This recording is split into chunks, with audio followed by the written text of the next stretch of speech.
আলেম ওলামার রক্ত ঢালার মাধ্যমে।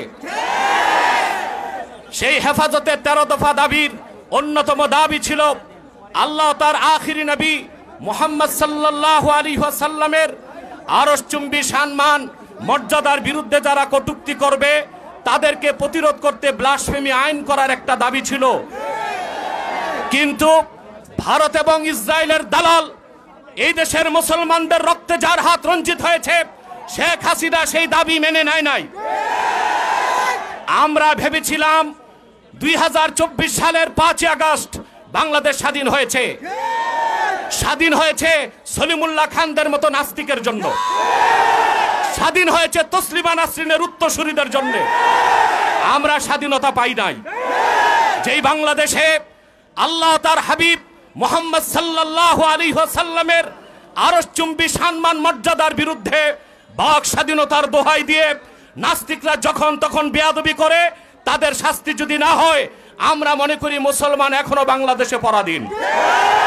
47-এ আমরা স্বাধীন হই নাই, 71-এ স্বাধীন হই নাই, 5 আগস্ট স্বাধীন হই নাই। আরেকটা বিপ্লব হবে, বুকের তাজা রক্ত ঢেলে দিয়ে হলেও বাংলাদেশের মুসলমান আলেম ওলামার নেতৃত্বে জাতীয় সংসদকে দখল করে নাস্তিকদের ফাঁসির রায়কে কার্যকর করব ইনশাআল্লাহ বাংলাদেশে।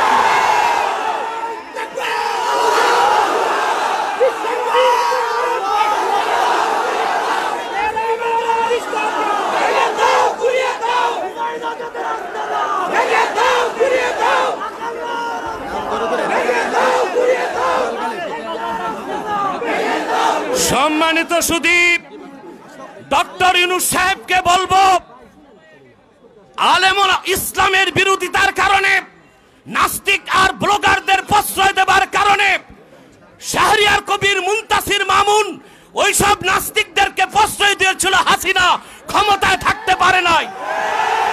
রাখাল রাহা আর কুখ্যাত গালেব আর ফরহাদ মাজহারকে ইউনূস সরকার আপনি যদি প্রশ্রয় দেন, আপনাকে ক্ষমতা ছেড়ে বাংলাদেশ থেকে চলে যেতে হবে।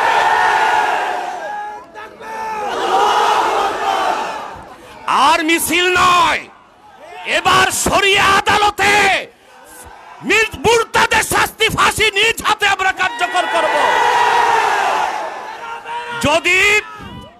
যদি আল্লাহ তার হাবিব সাল্লাল্লাহু আলাইহি সাল্লামের বিরুদ্ধে বেয়াদবি করে যারা নাস্তিকদের মতে, সেটা যদি বাক স্বাধীনতা হয়, তাদের কল্লা কেটে দিবে, এটা আমাদের হাতে স্বাধীনতা।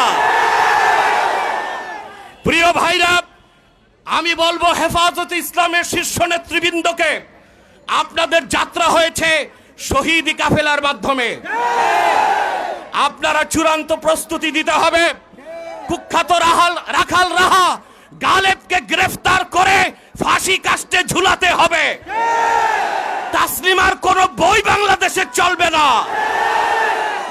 কোরআন ও সুন্নাহ বিরোধী আল্লাহ তার আখিরি নবী মুহাম্মদ সাল্লাল্লাহু আলাইহি সাল্লামের আরশচুম্বী সম্মান মর্যাদার বিরুদ্ধে যেই কথা বলবে, বাক স্বাধীনতার দোহাই দিয়ে আমরা আমাদের হাতের স্বাধীনতা চালু করে দিব। তখন আবার চরমপন্থা বলবেন না। 5 আগস্ট আপনারা দেশ দখল করেছেন গণতান্ত্রিক পদ্ধতিতে, না চরমপন্থায়। মুসলমানও চরমপন্থায় নামতে বাধ্য হবে। আমাদের কলিজায় রক্তের ক্ষরণ হচ্ছে।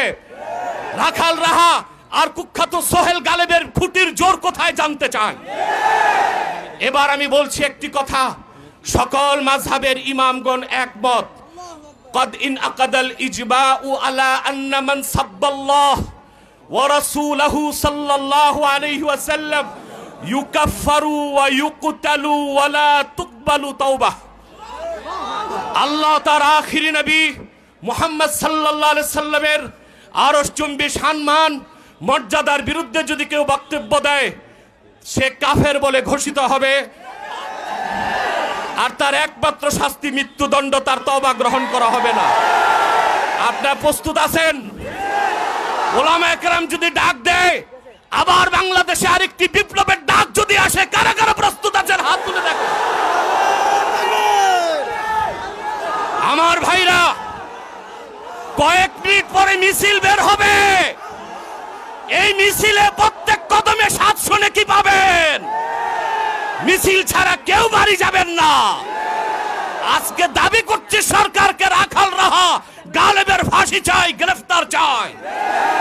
এরপরে আর দাবি নয়, অ্যাকশন হবে, ডাইরেক্ট অ্যাকশন ইনশাআল্লাহ। ওয়াখির দাওয়ানা আনিল হামদুলিল্লাহি রাব্বিল আলামিন, ওয়াসসালামু আলাইকুম ওয়া রাহমাতুল্লাহ। মুজিবুর ভাই এই পর্যায়ে বক্তব্য হবে।